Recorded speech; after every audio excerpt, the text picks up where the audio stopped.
Everyone, my name is Mr. Slutz, and this is the curriculum video for English 9 and 10.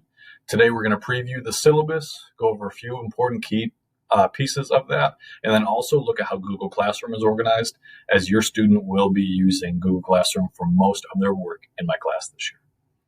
If you take a look up top, you can see my contact information right here. Email is the best way to reach me, but you still can call the school or my personal phone, my personal extension listed here, and you'll be able to get through to me. I'm free every school day from 9:15 to 10:30, both A days and B days. And I'm also free after student dismissal, which at this time is 1:10. English 9 and 10 is designed mainly for students with disabilities, which impede their reading, writing, and communication abilities. So we use a lot of specific strategy instruction in this course in order to address those deficits. Their reading and writing skills are also closely monitored through weekly assessments that are then charted and put into their IEPs when annual review time comes around. Today, I'm not going to go through rules and regulations. The basic gist is simple: respect your teacher, respect your peers, and do your work when you need to do your work. As long as everyone follows that, there are usually no behavior issues in class. One of the biggest ones I did add this year, however, is number 7, bringing a charged laptop to class every day. As you'll see in a few minutes, almost all of our materials are posted online on Google Classroom. And so if your child does not bring their laptop or charger to school that day, they most likely will not be able to participate in the activity to the extent that it was intended. So please remind them to make sure they bring their laptops and chargers every day to class, especially English. When it comes to quizzes and tests, we don't have many traditional assessments in this class, with the exception of the final exam, of course, in December. Assessments in this class usually take place through projects after we have read a text or done a series of writing mini units, and it's more application-based, meaning I want to see that students are using the strategies and skills that we've taught them, not just selecting true, false, or A, B, C, or D. So that's how most assessments will look. They won't look like standard quizzes and tests.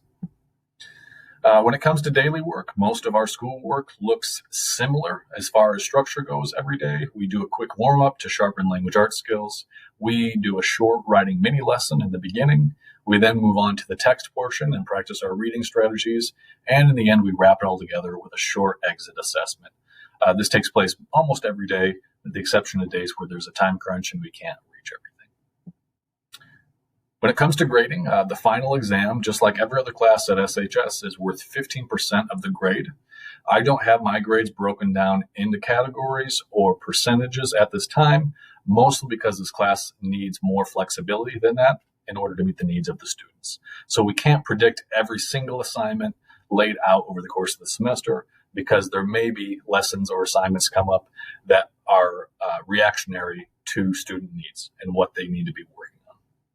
With that being said, most daily assignments are worth 10 points, and large end-of-unit assessments or assignments are usually worth 50 points. The next piece of this class is called SSR, or Silent Sustained Reading.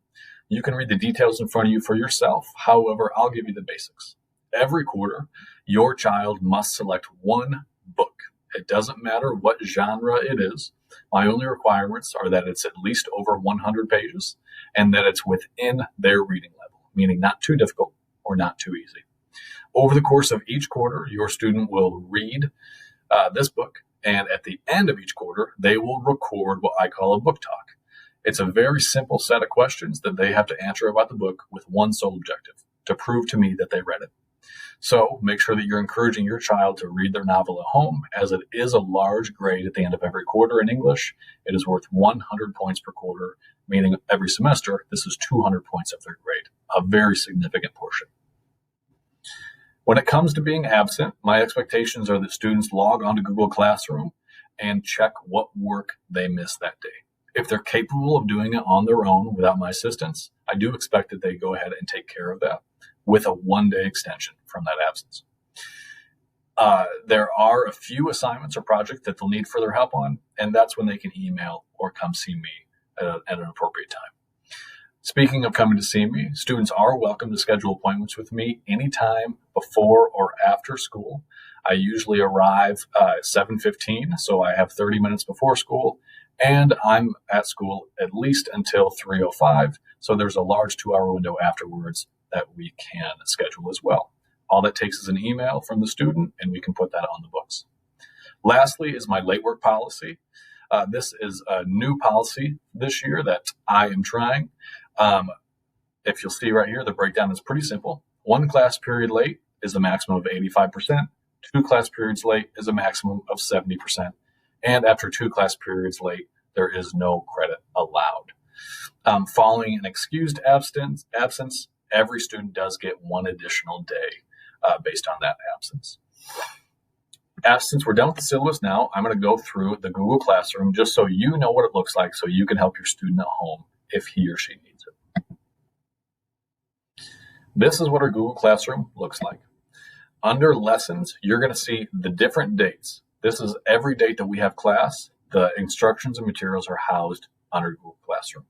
We also have a few resources down here called Other, such as the syllabus that we just went through, my Zoom contact information, login information for a website called Read Theory that we use often, and then also some rules about SSR, or the silent sustained reading that we just talked about. Well, I'm very much looking forward to having your child in my class this year. Please don't hesitate to reach out to me if you have any questions, any needs whatsoever. Feel free to rewind to the beginning of this video and see my contact information, my email, my phone number. I'm just an email away if you need anything. Thank you for viewing, and I hope you guys have a wonderful school year.